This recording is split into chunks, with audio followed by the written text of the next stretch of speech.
Hello દોસ્તો, આજે આપણે જોશું life lessons from A baby giraffe. Yes, જ્યારે બેબી જીરાફ મધર જીરાફની વૂમમાંથી આ દુનિયામાં આવે છે તો તકરીબન 8 ફૂટની ઊંચાઈથી જમીન ઉપર પટકાય છે. અને જ્યારે આ દુનિયામાં આવે છે ત્યારે બેબી જીરાફ એટલું નબળું હોય છે, એટલું વીક હોય છે કે તે પોતાના પગ ઉપર ઊભા તો શું, એટલું વીક હોવાથી પોતે પોતાની બોડી સાથે જમીન ઉપર મૂવ પણ નથી થઈ શકતું અને ધ્રુજતું હોય છે. મધર જીરાફ એને જોઈને ખુશ થાય છે. મધર જીરાફ એની પાસે આવે છે, એની ગરદન પર કિસ કરે છે, વહાલ કરે છે અને ત્યારબાદ શું થાય છે ખબર છે? મધર જીરાફ એક જબરજસ્ત કિક મારે છે બેબી જીરાફને. યસ, બેબી જીરાફને મધર જીરાફ આ દુનિયામાં આવતા વેત એક જબરજસ્ત કિક મારે છે અને 8 થી 10 ફૂટ ફરી પાછું આ બેબી જીરાફ ફંગોળાઈને જમીન ઉપર પડે છે. મધર જીરાફ એની પાસે આવે છે, ફરી કિક મારે છે, ફરી કિક મારે છે, ફરી કિક મારે છે. એટલી વખત કિક મારે છે કે બેબી જીરાફ પોતાના પગ ઉપર ઊભું રહેતું થઈ જાય છે.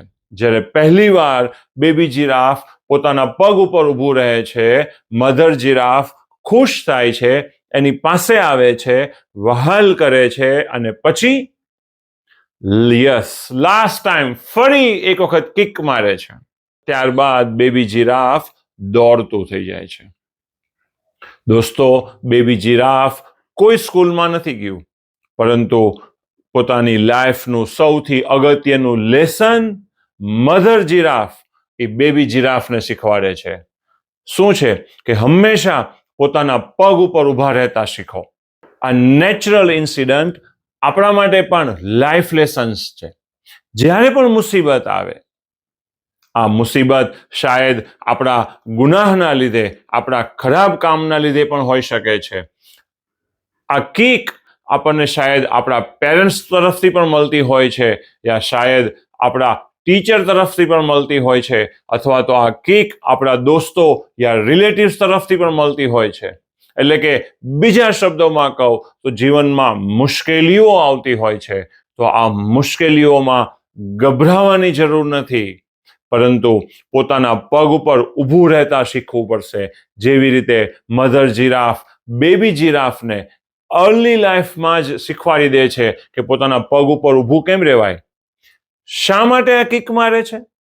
આ કિક મારવાનું મુખ્ય કારણ એ હોય છે કે જંગલની અંદર લાયન, લેપર્ડને બેબી જીરાફનું મીટ સૌથી વધારે પસંદ હોય છે અને એ ચાહે છે કે બેબી જીરાફનું મીટ ખાય, અને મધર જીરાફ ચાહે છે કે એને લેપર્ડ અને લાયનથી દૂર રાખે, એનું જીવનને સુરક્ષિત રાખે.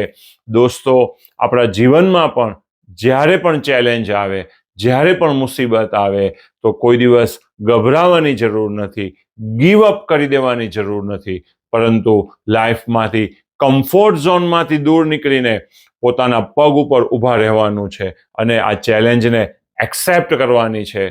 તો અને તો જ આપણે જીવનમાં સફળ થશું. Thank you very much.